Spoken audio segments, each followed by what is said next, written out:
அஸ்ஸலாமு அலைக்கும். அன்பார்ந்த ராகவா ராலன்ஸ்க்கு நான் ஒரு வீடியோ போடுறேன். ஏற்கனவே 2-3 வீடியோ போட்டிருக்கேன். நீங்கள் அதை பார்த்தீங்களான்னு எங்களுக்கு தெரியாது. நாங்கள் இன்றைக்கி ரொம்ப சிரமத்தில் இருக்கிறோமா, அதனால் உங்கள் சகோதரியை நினச்சி எனக்கு இந்த உதவி கண்டிப்பாக நீங்கள் செய்யணும். எனக்கு 5 வருஷமாக என் கணவரோட பணம் எனக்கு கிடைக்கிறதில்ல. அவருடைய உதவி எனக்கு இல்லை. இன்றைக்கி நான் 2 பெண் குழந்தை வச்சு நான் வந்து ரொம்ப கஷ்டப்பட்டுட்ருக்கேன். ரொம்ப கொடுமையான வாழ்க்கை நான் வாழ்ந்துட்டுருக்கேன். ரொம்ப நரகவேதனை வாழ்ந்துட்டுருக்கேன்.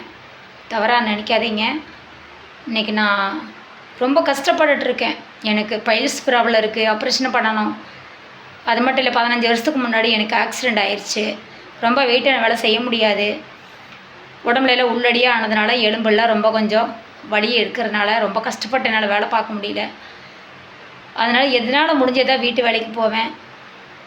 ஏதோ ஒரு 1000-2000 கடனோட நான் வாங்கி என்னால் முடிஞ்ச துணி வியாபாரம் பண்ணிகிட்ருக்கேன். இப்போ எனக்கு அதுவும் பண்ண முடியல. எனக்கு நிரந்தரமாக வீட்டில் உட்காந்து ஒரு துணி வியாபாரம் பண்ணுற அளவுக்கு எனக்கு உதவி பண்ணிங்கன்னா ரொம்ப சந்தோஷமாக இருக்குது ராகவா சார். அது மட்டும் இல்லை, இன்றைக்கி என் குழந்தைகளுக்காக இன்றைக்கி நான் அதுக்கு இன்றைக்கி என் குழந்தைகளுக்கு வேண்டி இன்றைக்கி நான் சாப்பாடு செலவுக்கு வீட்டு வேலைக்கு அதுக்கு இதுக்குன்னு சொல்லிட்டு வாங்குறது இன்றைக்கி நான் 4 லட்ச ரூபா கடன் நான் மாட்டிக்கிட்டேன். எனக்கு சொந்த பந்தம் இருந்து பிரயோஜனம் இல்லை. எனக்கு யாரும் உதவி பண்ண மாட்டாங்க. பண்ணுற அளவுக்கு அவங்களுக்கு வசதி ஒன்றும் கிடையாது. நான் கேட்கவும் மாட்டேன். நான் உங்களை தான் நம்பி எத்தனையோ பேருக்கு இன்றைக்கி எத்தனையோ ஆயிரக்கணக்கான பேருங்களுக்கு நீங்கள் வந்து உதவி செய்கிறீங்க Raghava sir, Bala sir, KP Bala sir சரி, நீங்களும் சரி. இன்றைக்கி இரட்டை ரோஜா போல் இன்றைக்கி நல்ல பேர் வந்துட்டுருக்கு, வாங்கிட்டுருக்கீங்க நீங்கள். இன்றைக்கி நம்ம நாட்டில் இன்றைக்கி இரட்டை ரோஜா போல் நீங்கள் இன்றைக்கி ரொம்ப சந்தோஷப்படுற அளவுக்கு நீங்கள் வந்து இன்றைக்கி மக்களுக்கு நிறைய நல்லதை பண்ணிகிட்ருக்கீங்க. ஊனமுற்றவர்களுக்கும் சரி, படிப்பு இல்லாதவங்களுக்கு படிக்க வைக்கிறீங்க. இன்றைக்கி எவ்வளவோ இன்றைக்கி விவசாயிகளுக்கும் சரி, கிராமத்தில் உள்ளவங்களுக்கும் சரி நிறைய பண்ணிகிட்ருக்கீங்க. சந்தோஷம், ரொம்ப ரொம்ப சந்தோஷமாக இருக்குது. உங்கள் அப்பா அம்மா உங்கள் குடும்பத்தில் உள்ளவங்களுக்கு அத்தனைக்கும் உங்களுக்கும் சரி எல்லாத்துக்கும் எல்லாம் நீண்ட ஆயிட கொடுக்கணுன்னு அல்லாட்டு நாங்கள் துவா கேட்குறோம். மேலுக்கு மேலே நீங்கள் இன்னும் நல்லா படம் வாய்ப்பு நிறைய கிடச்சி நீங்கள் 2 பேரும் அண்ணன் தம்பி போல் எப்போவுமே உடனுக்கு பிரியாமல் இருக்கணும். எப்பவும் நாங்கள் அல்லாட்டு துவா கேட்குறோம். இன்ஷா அல்லாஹ் கண்டிப்பாக உங்களுடைய சகோதரி நாம் எப்படி நினைப்போமோ அந்த மாதிரி நினச்சி எனக்கு இந்த ஒரு உதவி நீங்கள் கண்டிப்பாக பண்ணியே ஆகணும். எனக்கு உதவி செய்ய ஆள் இல்லை. எனக்கு இன்னும் நிறைய விஷயங்கள் சொல்லணும், என்னால் சொல்ல முடியல வெளிப்படையாக. நான் ரொம்ப நரக வேதனை அனுபவிச்சிட்ருக்கேன் ராகவா சார். அதனால் என் கூட பிறந்த அண்ணன் தம்பியை நினச்சி நான் கேட்குறேன்.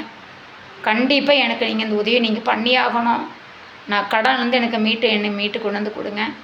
நான் நிரந்தரமாக நான் ஒரு தொழில் செஞ்சு நல்லபடிக்கு உட்காரணும். நல்லபடிக்கு அதை நீங்கள் இது பண்ணிக்கணும். அது மட்டும் இல்லை, ஒரு ஸ்கூட்டி வந்து நான் ஓட்டி பழகிட்டு இருந்தேன். துணி வியாபாரத்துக்கு போகலாம் வரலான்னு பழகிட்டு இருந்தேன். இன்றைக்கி அந்த வண்டி கூட எடுத்துகிட்டு போய் அவர் விற்றுட்டார். இப்போ சுருக்கமாக சொல்லப்போனால் இன்றைக்கி நான் ரொம்ப கஷ்டத்தில் இருக்கேன். அதனால் உங்களுடைய படம் எனக்கு ரொம்ப பிடிக்கும். சுருக்கமாக சொல்லப்போனால் உங்களுடைய படம் எனக்கு ரொம்ப பிடிக்கும். உங்கள் ஃபேன், அதாவது நீங்கள் ஹெல்ப் பண்ணுறீங்கிறதுக்காக நான் எதுவும் சொல்ல வரல. ஆரம்பத்துலேருந்து உங்களுடைய படம் எனக்கு ரொம்ப பிடிக்கும். உங்களுடைய ஃபேன் நான் கண்டிப்பாக. எனக்கு ரொம்ப பிடிக்கும். பாலா தம்பி எனக்கு ரொம்ப பிடிக்கும். உங்களே எனக்கு ரொம்ப பிடிக்கும். ஏன்னா அவருக்கு இவ்வளோ சின்ன வயசில் இந்தளவுக்கு அவர் வந்து இன்றைக்கி மக்களுக்கு உதவி செய்கிறாங்க. ரொம்ப சந்தோஷமான விஷயம். நீங்களும் அம்மாவும் இருக்கிற வீடியோ நீங்கள் டெய்லியும் போடுறீங்க. நாங்கள் அந்த வீடியோ டெய்லியும் பார்க்குறோம். ரொம்ப சந்தோஷமாக இருக்குது. கண்டிப்பாக எனக்கு நீங்கள் அந்த உதவி பண்ணியே ஆகணும். என்னோடய ஜிபே நம்பர் இது தான், மறந்துடாமல். ஏற்கனவே நான் ஜிபே நம்பர் கொடுத்துருக்கேன். என்னோடய ஜிபே நம்பர் இது தான். ஈரோடு பவானி தாலுக்கா அந்தியூர் மாவட்டத்தில் அங்கே வாழ்ந்துட்டுருக்கோம். உதவி கண்டிப்பாக நீங்கள் செய்யணும் ப்ளீஸ். அஸ்ஸலாமு அலைக்கும்.